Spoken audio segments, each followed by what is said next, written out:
નમસ્કાર,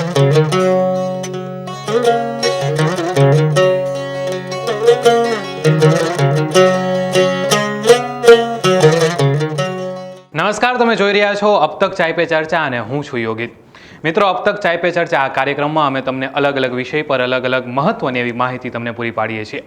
ત્યારે મિત્રો, એક મને પંક્તિ યાદ આવે છે કે મંजिलें उन्हीं को मिलती है जिनके सपनों में जान होती है, सिर्फ पंख हिलाने से कुछ नहीं होता, हौसलों से उड़ान होती है.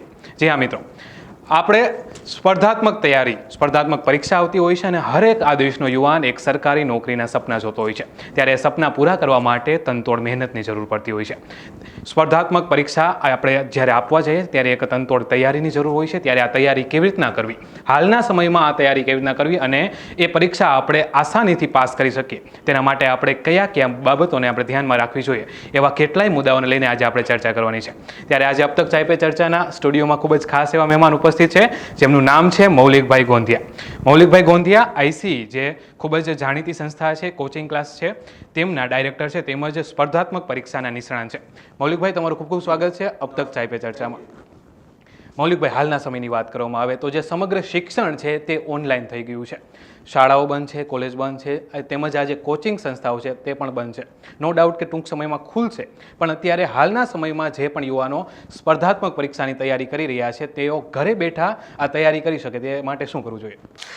સૌથી પ્રથમ તો ઘરે બેઠા દરેક વિદ્યાર્થી મિત્રો ખૂબ સરસ રીતે તૈયારી કરી શકે એના માટે એક યોગ્ય દિશા અને યોગ્ય દ્રષ્ટિકોણ સાથેનું એક માર્ગદર્શન પ્રાપ્ત કરી ત્યાર પછી એક મારે શું વાંચવાનું છે, શું નથી વાંચવાનું, એનું એક સરસ મજાનું પ્લાનિંગ કરી અને જે વસ્તુ વાંચવાની છે એ મારે કેવી રીતે વાંચવાની છે અને કઈ રીતે એને મારે યાદ રાખવાની છે, સાથે સાથે પરીક્ષામાં આ વસ્તુ છે એ કઈ રીતે મને પૂછાય છે, એટલે જે પેટર્નથી પરીક્ષાની અંદર પૂછાતી હોય એ જ પેટર્નથી આપણા વાંચનની પ્રક્રિયાઓ થવી જોઈએ. કે ભાઈ આપણને પરીક્ષાની અંદર વન લાઇનરના ક્વેશ્ચન પૂછાય છે કે પછી જેને કહી શકાય કે હવે જીપીએસસીની જે નવી પરીક્ષા પદ્ધતિ છે એના મુજબ સમગ્ર મુદ્દાને કવર કરતા પ્રશ્નો જે છે, આખા ટોપિકને કવર કરી લઈએ એ રીતના પ્રશ્નો આપણને પૂછાય છે.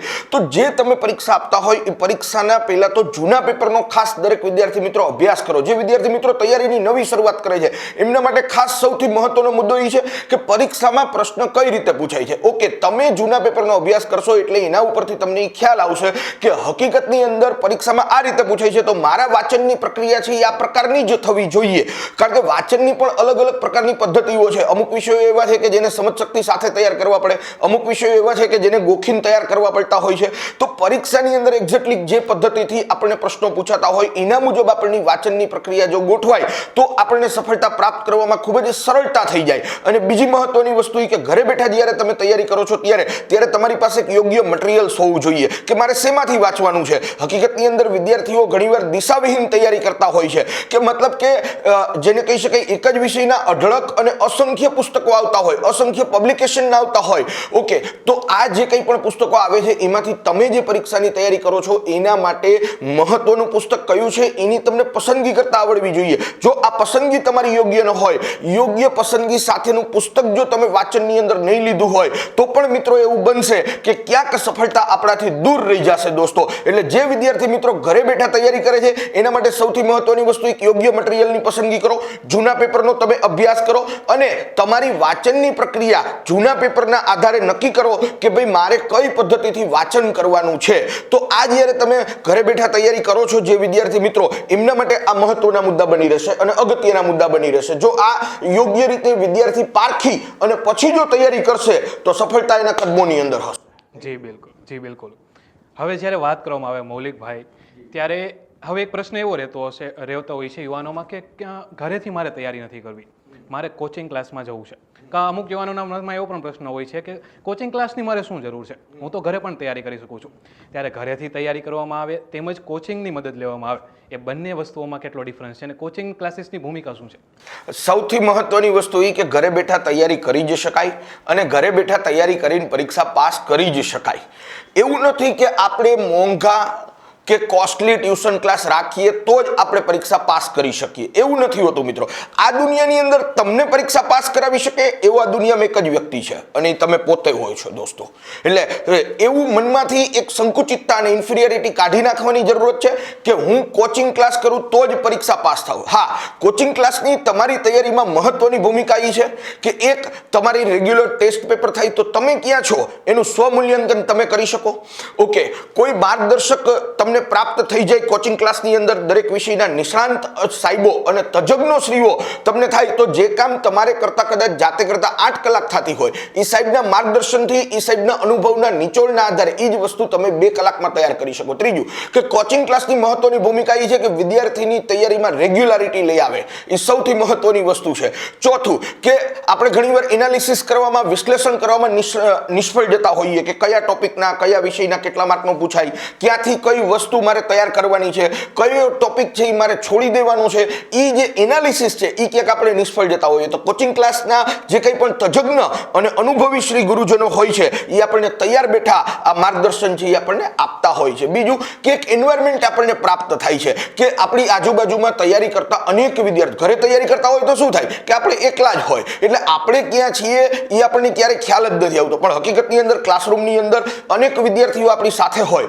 તો કોમ્પિટિશન શું છે અને કોમ્પિટિશનનું એક એન્વાયરમેન્ટ જેને કહેવાય, સ્પર્ધાત્મક પરીક્ષાની તૈયારી કરવાનું એક યોગ્ય વાતાવરણ જેને કહેવાય, એ કોચિંગ ક્લાસની અંદર વિદ્યાર્થી મિત્રો આપણને પ્રાપ્ત થઈ જતું હોય છે. અને આપણી નિયમિતતા જે છે એ ચોક્કસથી આપણી અંદર તૈયારી કરવા માટે આવતી હોય છે. ઘરે બેઠા તૈયારી કરતા વિદ્યાર્થી મિત્રો કેવું કરે કે વાંચે એટલે અઢળક વાંચે, અઠવાડિયા સુધી એને એમ થાય કે હું ભાંગી નાખું, ભૂકા કાઢી નાખું, આ વખતે તો ગુજરાતમાં સૌ પ્રથમ ફર્સ્ટ રેન્કે જ આવવું છે. પણ એ જે જુસ્સો, એ ઉમંગ આ વિડીયો જોયા પછી, ચાય પે ચર્ચા કર્યા પછી એને આવે અને અઠવાડિયા સુધી ખૂબ સરસ તૈયારી કરે, પણ અઠવાડિયા પછી ફરીથી પાછી ક્યાંક હતાશા આવી જાય, ક્યાંક નિરાશા આવી જાય, અને ક્યાંક મિત્રો તૈયારી છે એ છૂટી જતી હોય છે. પણ જ્યારે તમે એક કોચિંગ ક્લાસની અંદર હો છો તો એ જે તૈયારી છે એ સતત, અવિરત અને સદાયને માટે અવિરતપણે તમારી ચાલુ રહેતી હોય છે. જી બિલકુલ, ખૂબ જ સરસ તમે વાત કરી કે કોચિંગ ક્લાસમાં આપણને જે રેગ્યુલારિટી છે એનો લાભ મળે. ત્યારે જે ઘરે બેઠા યુવકો હોય છે તેમાં ક્યાંક સેલ્ફ ડિસિપ્લિનનો અભાવ પણ આવી જાય છે. ત્યારે ઘરે બેઠા એક ટાઈમ ટેબલ આપણે કેવું બનાવવું જોઈએ ને કેવી રીતે એને આપણે ફોલો કરવું જોઈએ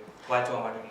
ખાસ કરીને ઘરે બેઠા જે વિદ્યાર્થી મિત્રો તૈયારી કરે છે એને ખાસ કહીશ કે દિવસ દરમિયાન ઘણા વિદ્યાર્થી મિત્રો ટાઈમ ટેબલ તો બનાવતા હોય છે યોગીનભાઈ, અને ટાઈમ ટેબલ જ્યારે બનાવે, જુસ્સામાં હોય ત્યારે ટાઈમ ટેબલ બનાવે, સવારના 6 વાગે ઉઠું, 7 વાગે હું વાંચવા બેસીશ ને 3 કલાક ભૂગોળ વાંચીશ ને 10 વાગ્યા પછી હું ઇતિહાસ વાંચીશ ને આમ વાંચીશ ને આ 15 દિવસની અંદર આનો કોર્સ પૂરો કરી નાખીશ. પણ એ ટાઈમ ટેબલ હકીકતમાં વાસ્તવિકતામાં વિદ્યાર્થી મિત્રો આપણે સ્કૂલમાં હતા ત્યારે ઘણા બનાવ્યા, કોલેજમાં હતા ઘણા બનાવ્યા, પણ એ ટાઈમ ટેબલનું ઇમ્પ્લિમેન્ટેશન માત્ર 2 કે 5 દિવસ કે 7 દિવસ જ થાય છે.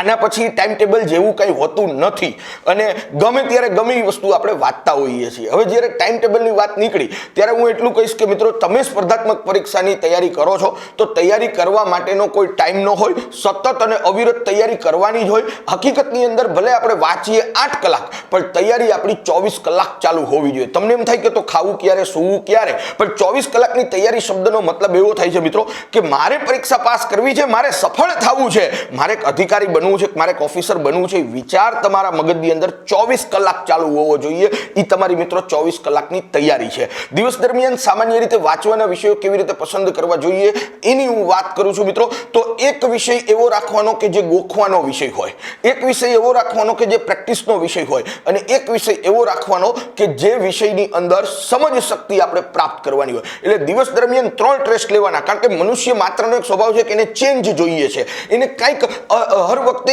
એક ધારું એકને કામ ઈ પોતે સતત નથી કરી શકતો, જો કરવા જાય તો એ પોતે કંટાળી જાય. તમે આખો દિવસ ઇતિહાસ લઈને બેસો તો શું થાય? 2 દિવસ તો માંડ તમે ઇતિહાસ વાંચી શકો, પછી તમને એમ થાય કે આ રાજા આવ્યો ને રાજા ગયો અને આ યુદ્ધ થયું, હું લેવા એને યુદ્ધ કર્યું છે, મારે તો વાંચવાનું ને કારણ વગરનું. એટલે એ એક ધારો એક જ વિષય ન વાંચી શકે. એટલે દિવસ દરમિયાન 3 વિષયો જે છે એને પસંદ કરો. એમાં પ્રેક્ટિસનો વિષય છે એ રોજની 2 કલાક જેવો તમે સમય ફાળવી શકો. ગોખવાનો જે કોઈ પણ વિષય છે એની અંદર 3 કલાક આપો અને 3 કલાક જે છે એ સમજ શક્તિ વાળો જે વિષય હોય એને આપી શકો. ફોર એન એક્ઝામ્પલ ઉદાહરણ આપીને આપ સૌ મિત્રોને સમજાવવાનો પ્રયત્ન કરું તો કે ભાઈ ભારતનું બંધારણ છે, ભૌતિક ભૂગોળ છે, આ વિષયો છે ને એ સમજ શક્તિ વાળા વિષયો છે. એમાં કશું જ ગોખવાનું નથી, એમાં માત્ર અન્ડરસ્ટેન્ડિંગ પ્રાપ્ત કરવાનું છે. અને એ અન્ડરસ્ટેન્ડિંગ તમારી અંદર આવી જાય એટલે વિષય તમને મિત્રો આપોઆપ યાદ જ રહી જાય. યાદ રાખવો ન પડે એવા વિષય એને સમજ શક્તિ વાળા કહેવાય, યાદ રહી જાય એવો વિષય છે મિત્રો. તો 3 કલાક દિવસમાં એવા ભૌતિક ભૂગોળ કે બંધારણ કે ઇકોનોમિક્સ જે છે એવા જે સમજ શક્તિ શક્તિવાળા વિષયો છે એને તમે સમય ફાળવો. ઓકે, 3 કલાકનો જે સમય છે એ ગોખવાના વિષયો, જેમ કે ભારતનો સાંસ્કૃતિક વારસો, ગુજરાતનો સાંસ્કૃતિક વારસો, ગુજરાતી સાહિત્ય, આવા જે વિષયો છે ને ગોખવાના વિષયો છે. કહેવાનો મતલબ એ છે કે જે કંઈ પણ ગોખવાના વિષય છે એની અંદર 3 કલાક જેટલો સમય આપો. પ્રેક્ટિસના વિષય, રિઝનિંગ છે, મેથ્સ છે, આ બધા પ્રેક્ટિસના સબ્જેક્ટ છે, એની અંદર મિત્રો દરરોજનો 2 કલાક જેટલો સમય આપ ફાળવી શકો. જી બિલકુલ મૌલિકભાઈ, ખૂબ જ સરસ તમે માહિતી આપી છે, પણ અહીંયા સમય થયો છે એક નાનકડા વિરામનો. તમારી પાસેથી ખૂબ જ અવિરત લાભ લેવાનો છે, યુવાનોને આપવાનો છે ચાય પે ચર્ચા કાર્યક્રમ થકી. અહીંયા રોકાઈએ છીએ એક નાનકડા વિરામ માટે. વિરામ બાદ ફરીથી દર્શક મિત્રો તમે જોતા રહો ચાય પે ચર્ચા.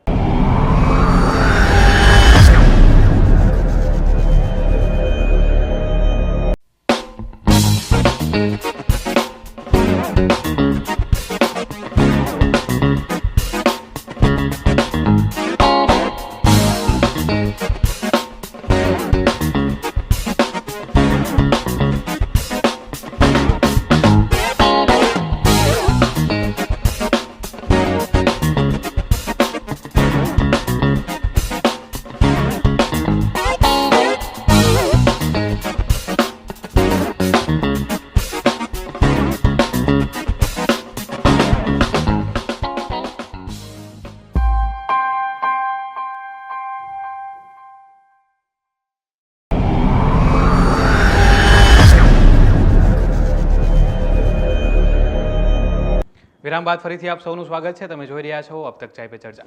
જી મૌલિકભાઈ, ખૂબ જ સરસ તમે વાત કરી કે જે સબ્જેક્ટનું જે પ્રમાણે એનું ઇમ્પોર્ટન્સ છે એવી રીતે એમને સમય ફાળવી દેવામાં આવે તો ચોક્કસ ટાઈમ ટેબલ મેન્ટેન થાય છે ને આપણે ખૂબ જ સારી એવી તૈયારી કરી શકીએ છીએ. ત્યારે હવે જ્યારે વાત કરવામાં આવે જેમ પરીક્ષા નજીક આવતી જાય તે પ્રમાણે આપણે જે પણ તૈયારી કરી હોય ત્યારે તેનું રિવિઝન કેટલું મહત્વનું છે? રિવિઝન ખૂબ જ અગત્યનું છે, કારણ કે તમે જ્યારે તૈયારીની શરૂઆત કરો ત્યારે તમે સાથે સાથે તમારી શોર્ટ નોટ્સ બનાવવાની તમે આદત પાડો, જેથી કરીને પરીક્ષાના દિવસો જ્યારે નજીક આવે ત્યારે અને છેલ્લા દિવસો જ્યારે હોય ત્યારે તમે તમારું પોતાનું જેને કહી શકાય કે નોટ ડાઉન કરેલી વસ્તુનું તમે ખૂબ ફાસ્ટ રિવિઝન કરી શકશો. કારણ કે એટલીસ્ટ હું એવું માનું છું કે તમે જ્યારે સ્પર્ધાત્મક પરીક્ષાની તૈયારી કરતા હોય ત્યારે એક્ઝામ સુધીમાં કોઈ પણ પ્રકારનો સિલેબસ ઓછામાં ઓછો 4 વાર રિવિઝન થવો જોઈએ.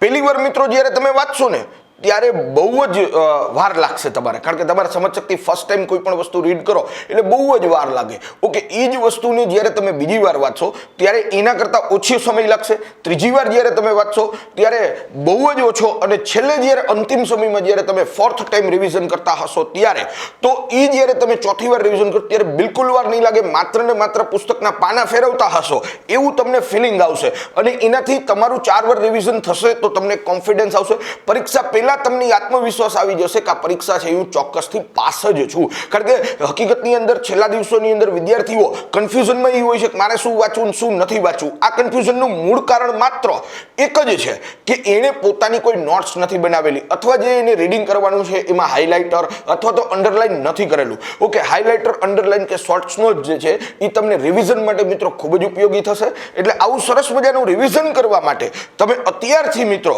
તમે જ્યારે વાંચનની પ્રક્રિયાની શરૂઆત કરો ત્યારે માત્ર વાંચનની સાથે સમજશક્તિ અને સાથે સાથે તમારી એક શોર્ટ નોટ્સ અથવા તો હાઇલાઇટર અથવા તો અંડરલાઇન એ વસ્તુને સાથે સાથે સ્ટાર્ટ રાખજો. પરીક્ષાના છેલ્લા દિવસોની અંદર છેલ્લા 15-20 દિવસની વાર હોય ત્યારે તમે બધા જ વિષયનું ખૂબ સારી રીતે રિવિઝન પણ કરી શકશો. કારણ કે રિવિઝન કર્યા વગર યોગીનભાઈ એ આત્મવિશ્વાસ જ ન આવે કે આ પરીક્ષા હું પાસ થઈ જ શકીશ. તમને છેલ્લે સુધી એવું જ લાગે કે મારે હજી બધું બાકી જ છે, મારે ઇતિહાસ બાકી છે, મારે ભૂગોળ બાકી છે, મારે બંધારણ બાકી છે, કે મારે સાંસ્કૃતિક વારસો બાકી છે. ને એ જે વસ્તુ છે બાકી છે એવો એક ભય જેને કહી શકાય, એક બીક, એક ડર જે છે ને એ તમારા મનમાંથી ન જાય. જો તમે રિવિઝન કરશો તો તમને આત્મવિશ્વાસ આવી જશે કે આ પરીક્ષા પાસ છું. પરીક્ષા નાપાસ થઈશ તો શું થશે આવો જે ભય કે ડર છે એ તમારા મનની અંદરથી રિવિઝનના માધ્યમથી મિત્રો ચોક્કસથી નીકળી જશે. જી બિલકુલ મૌલિકભાઈ. હવે જ્યારે વાત કરવામાં આવે કોમ્પિટિટિવ એક્ઝામની, સ્પર્ધાત્મક પરીક્ષાની આપણે વાત કરી રહ્યા છીએ ત્યારે દિવસે ને દિવસે લોકો વધુ ને વધુ પ્રમાણમાં એમાં જોડાઈ રહ્યા છે. એ પરીક્ષા આપવાની સંખ્યા પણ ખૂબ બહોળા પ્રમાણમાં હોય છે, જ્યારે ભરતીની જગ્યા એના પ્રમાણમાં ખૂબ ઓછી હોય છે. ત્યારે પ્રશ્ન એ પૂછવાનો થાય છે કે દિવસે ને દિવસે આ જે સ્પર્ધાત્મક પરીક્ષા કેટલી ટફ થઈ રહી છે અને એના માટે આપણે કેટલી તૈયાર રહેવું જોઈએ? પરીક્ષા ક્યારેય કોઈ અઘરી નથી હોતી. એ તો આપણને નથી આવડતું એટલા માટે એ અઘરી હોય છે. બાકી પરીક્ષા તો હકીકતમાં સહેલી જ હોય છે. પાસ થવાળા વ્યક્તિઓ થાય જ છે.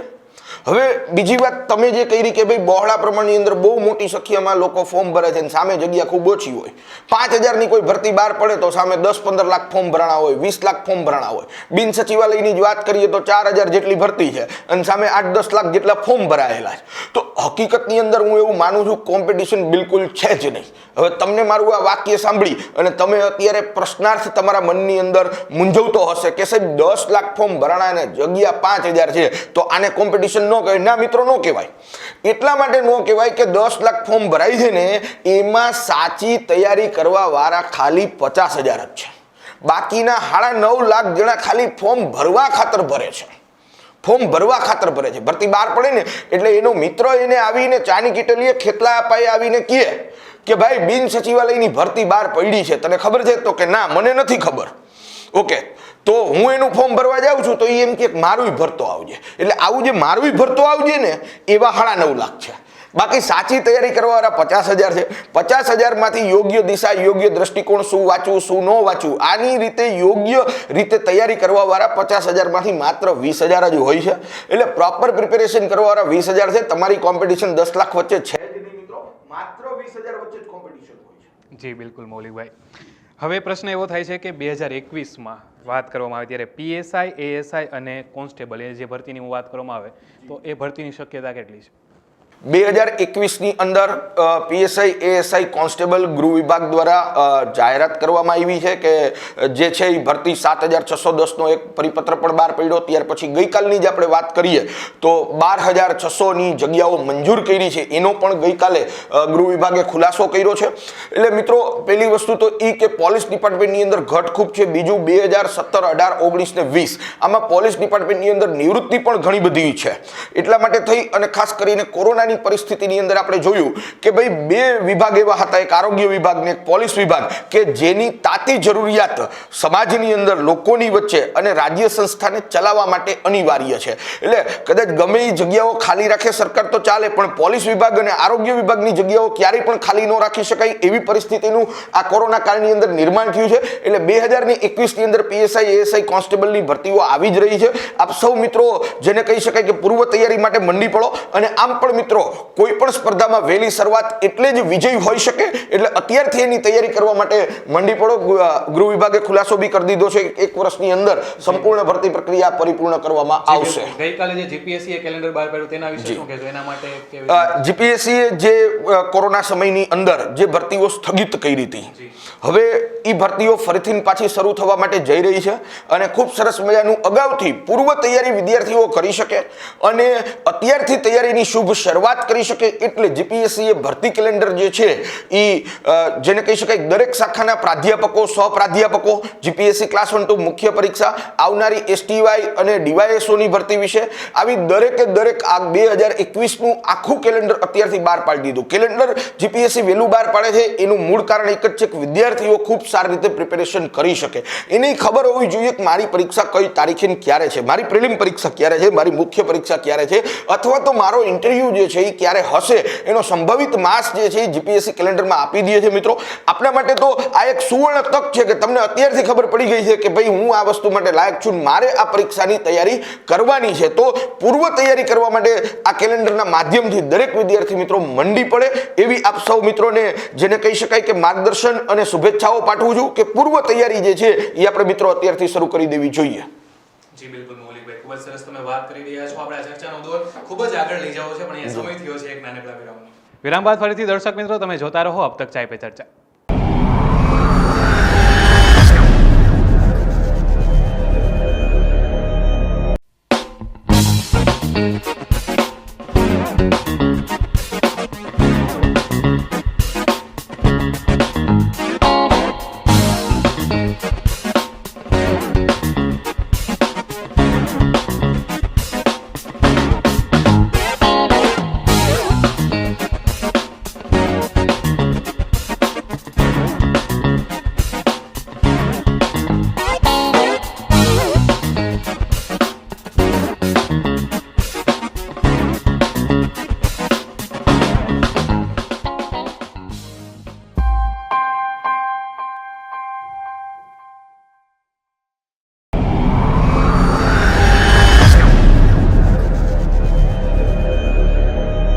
વિરામ બાદ ફરીથી આપ સૌનું સ્વાગત છે. તમે જોઈ રહ્યા છો અબ તક ચાય પે ચર્ચાના અમે ખૂબ જ સરસ એવી ચર્ચા ચાલી રહી છે કે સ્પર્ધાત્મક પરીક્ષાની તૈયારી કેવી રીતના કરવી. આપણે ઘરે બેઠા પણ એ તૈયારી કરી શકીએ છીએ. કઈ કઈ બાબતોનું ધ્યાન રાખવામાં આવે તો આપણે ચોક્કસ સફળતાને ચોક્કસ આપણે સફળતા મળીએ છીએ. ત્યારે મૌલિકભાઈ, હવે પ્રશ્ન એ કે શા માટે સરકારી નોકરી, શા માટે આપણે સ્પર્ધાત્મક પરીક્ષાની તૈયારી કરવી જોઈએ, શા માટે પ્રાઇવેટ નોકરી નહીં? ખાસ કરીને કહું તો કોરોનાના સમયની અંદર આપણે જોયું મિત્રો કે જે કોઈ પણ પ્રાઇવેટ કંપનીઓ હતી એમણે ઘણા બધા પોતાના કર્મચારીઓને આ કોરોનાના સમયની અંદર છૂટા કરી દીધા. સરકારી નોકરી શા માટે યોગીનભાઈ, જો આપનો સવાલ હોય તો મારો જવાબ એક જ છે કે સરકારી નોકરીથી વધારે સારી લાઈફ ટાઈમ સિક્યોરિટી બીજું કોઈ જ નહીં આપી શકે. સરકારી નોકરી જે છે એ આપણને લાઈફ ટાઈમ સિક્યોરિટી આપે છે અને સાથે સાથે સરકારી અધિકારી બનીએ, પોલીસ સબ ઇન્સ્પેક્ટર બનીએ કે પોલીસ ઇન્સ્પેક્ટર બનીએ કે ડીવાયએસપી બનીએ, મામલતદાર બનીએ, તાલુકા વિકાસ અધિકારી બનીએ તો આપણને સમાજની અંદર એક માન, મોભો અને પ્રતિષ્ઠા જે છે એ આપણને પ્રાપ્ત થતી હોય છે. સાથે સાથે જનસેવા કરવાનું એક શ્રેષ્ઠ માધ્યમ એટલે સરકારી નોકરી મિત્રો, કે લોકોની સેવા કરવાની તક જે છે એ આપણને અહીંયા પ્રાપ્ત થતી હોય છે. આર્થિક ઉપાર્જનની પ્રવૃત્તિ તો બધા જ કરે છે. કદાચ પ્રાઇવેટમાં નોકરી કરીએ તો બી કરવાના, કોઈ બિઝનેસ કરીએ તો પણ આર્થિક ઉપાર્જન તો કરવાના જ. અહીંયા મિત્રો સરકારી નોકરી પ્રાપ્ત કરવાથી આર્થિક ઉપાર્જન તો થશે જ, પણ સાથે સાથે દેશ સેવા કરી શકીએ, જન સેવા કરી શકીએ એનું શ્રેષ્ઠ માધ્યમ છે. કોઈ ઉપરવાળાના કે કોઈ ગરીબ વ્યક્તિના કે કોઈ વૃદ્ધના આપણે આશીર્વાદ પ્રાપ્ત કરી શકીએ છીએ. કોરોના સમયની અંદર આપણે જોયું કે ગુજરાત પોલીસે અને ગુજરાતના મેડિકલ ડિપાર્ટમેન્ટના કે પેરામેડિકલ ડિપાર્ટમેન્ટના લોકોએ જે જનસેવા કરી છે અને એના સરાહનીય કાર્યો મેન તમે દરેક જગ્યાએ મિત્રો જોયા છે. આવું કંઈક લોકો માટે કરવાની જ્યારે આપણી અંદર મહત્વાકાંક્ષા હોય તો એ જો આપણને કોઈ તક પૂરી પાડતું હોય તો એ મિત્રો સરકારી નોકરી જ પૂરી પાડી શકે, બીજું કોઈ જ માધ્યમ નહીં. એટલે સરકારી નોકરી આપણે લાઈફ ટાઈમ સિક્યોરિટી આપે, સમાજની અંદર માન, મોભો ને પ્રતિષ્ઠા આપે અને સાથે સાથે જનસેવાનું શ્રેષ્ઠ માધ્યમ છે. એટલે સરકારી નોકરી ચોક્કસથી લેવી જોઈએ. આ તક છે એ ચૂકવી જ ન જોઈએ. જી બિલકુલ મૌલિકભાઈ. હવે અમુક જે ભરતી હોય છે, અમુક એવી કેડર હોય છે કે જેમાં ફિઝિકલ ટેસ્ટની આવશ્યકતા હોય છે, ત્યારે આજના યુવાનો એ ફિઝિકલ માટે કેટલા જાગૃત છે અને કઈ રીતના એની તૈયારી કરવી જોઈએ? ફિઝિકલ ટેસ્ટ એટલે કે ગ્રાઉન્ડની પ્રિપેરેશન ખાસ કરી અને પોલીસ વિભાગની અંદર જ હોય છે. પીએસઆઈ, એએસઆઈ, કોન્સ્ટેબલમાં હોય છે. એ ઉપરાંત ક્વોલિફાઈંગ માટે પોલીસ ઇન્સ્પેક્ટર જીપીએસસી દ્વારા જે લેવાય છે એની અંદર પણ ગ્રાઉન્ડ હોય છે. પણ ફિઝિકલ એક એવી વસ્તુ છે મિત્રો કે હકીકતની અંદર ફિઝિકલની તૈયારી જે કંઈ પણ આપણે કરીએ એ બહુ વહેલી શરૂ કરી દેવી પડતી હોય છે. આપણા શરીરનો વજન, આપણી સ્ફૂર્તિ, આપણી અત્યાર સુધીની જે કંઈ પણ ભૂતકાળની અંદર આપણે જે કંઈ પણ કરેલો વ્યાયામ કે એક્સરસાઇઝ છે એ અત્યારે મેટર કરતા હોય છે. એટલે કદાચ કોઈનું શરીર મારા જેવું હોય તો ચોક્કસથી એને વહેલી તૈયારી શરૂ કરી દેવી જોઈએ. બીજું યોગીનભાઈ, હકીકતની અંદર ફિઝિકલની તૈયારી મિત્રો એક વસ્તુ યાદ રાખજો, આ પગથી નથી થતી. હકીકતમાં ફિઝિકલની તૈયારી અહીંથી થતી હોય છે. એ જ્યારે તમે ગ્રાઉન્ડ ઉપર જાઓ ને ત્યારે જ તમે એની અનુભૂતિ કરી શકશો કે ફિઝિકલની પ્રિપેરેશન હકીકતમાં માત્ર પગથી નથી થતી કે શરીરથી નથી થતી, પણ હકીકતમાં તમારા મગજથી, તમારા પોઝિટિવ એટીટ્યુડથી થતી હોય છે. જી બિલકુલ. હવે જ્યારે સ્ટ્રેટેજીની વાત કરવામાં આવે કે એક કેવો વિનિંગ પંચ કે જો એ એક ચાવી મળી જાય ને તો આપણે ચોક્કસ ને ચોક્કસ આપણે કોઈ પણ પરીક્ષા છે, સ્પર્ધાત્મક પરીક્ષા આપણે ચોક્કસ પાર કરી શકીએ છીએ. ત્યારે હું તમારી પાસેથી એક ચોક્કસ સ્ટ્રેટેજી અને વિનિંગ પોલિસી જાણવા માંગુ છું. જી ચોક્કસ યોગીનભાઈ. સ્પર્ધાત્મક પરીક્ષાની તૈયારી કરતા વિદ્યાર્થી મિત્રો જે કંઈ પણ પ્રિપેરેશનની શરૂઆત કરે, હકીકતની અંદર આ પ્રિપેરેશન એની 3 તબક્કામાં થવી જોઈએ.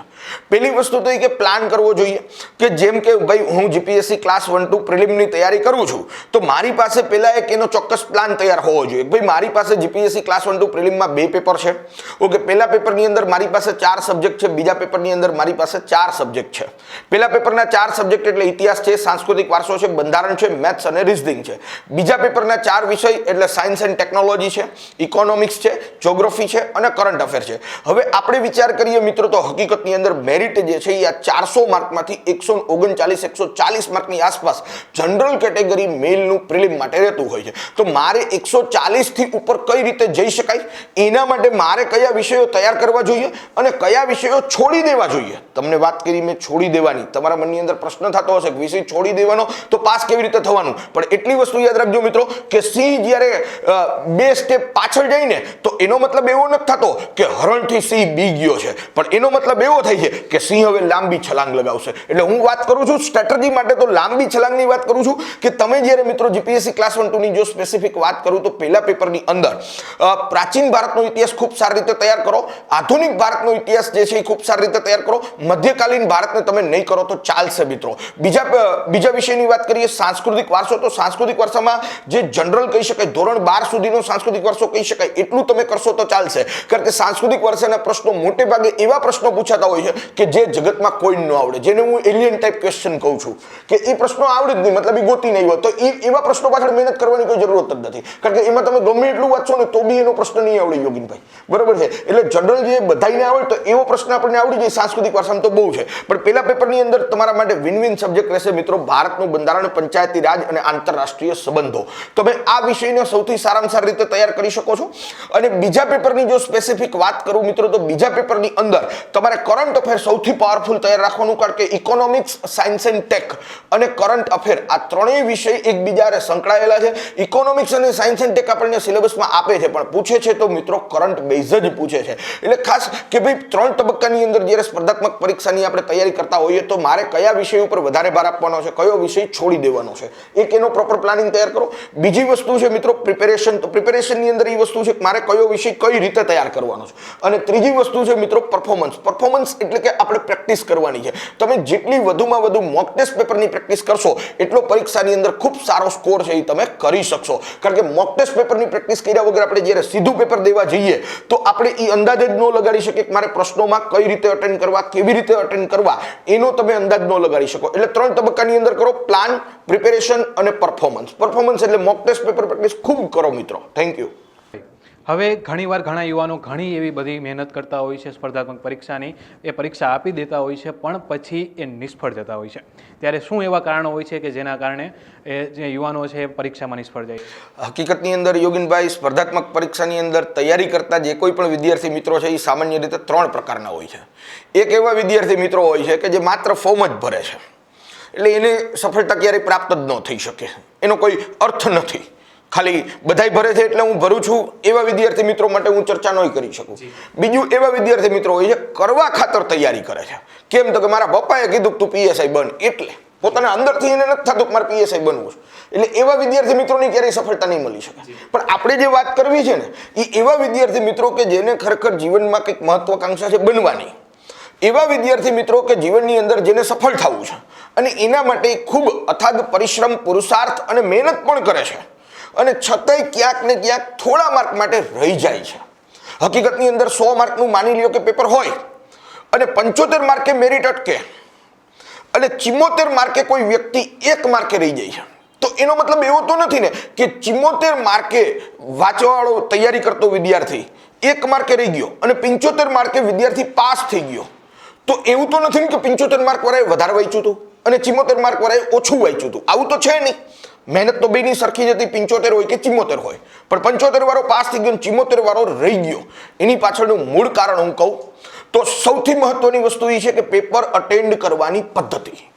પેપર અટેન્ડ કરવાની પ્રોપર પદ્ધતિ અને પ્રોપર મેથડ જો વિદ્યાર્થીઓ પાસે ન હોય તો ગમે એટલી મહેનત કરી હોય, ગમે એટલો પુરુષાર્થ કર્યો હોય, તૈયારી કરી હોય, પણ છતાં પણ એ રહી જાય. તમે જ્યારે પરીક્ષા આપવા માટે જાઓ ત્યારે મારે કયા પ્રશ્નો છોડી દેવાના છે એના માટે તમે પ્રી ડિસાઇડેડ હોવા જોઈએ. પરીક્ષા આપતા પહેલા તમને ખબર હોવી જોઈએ કે આટલી ટાઈપના ક્વેશ્ચનની ટાઈપ હોય છે અને આટલી ટાઈપના ક્વેશ્ચન હું છોડી દઈશ. ઓકે. બીજું કે વિદ્યાર્થી મિત્રોને જ્યારે તમે 2 ઓપ્શનની વચ્ચે સલવાઓ ત્યારે એ પ્રશ્નને કેવી રીતે અટેન્ડ કરવો એની એક ચોક્કસ જેને કહીશ કેલ્ક્યુલેટિવ લોજિક હોય છે. એ કેલ્ક્યુલેટિવ લોજિક અટેમ્પ્ટ કરવાનું છે.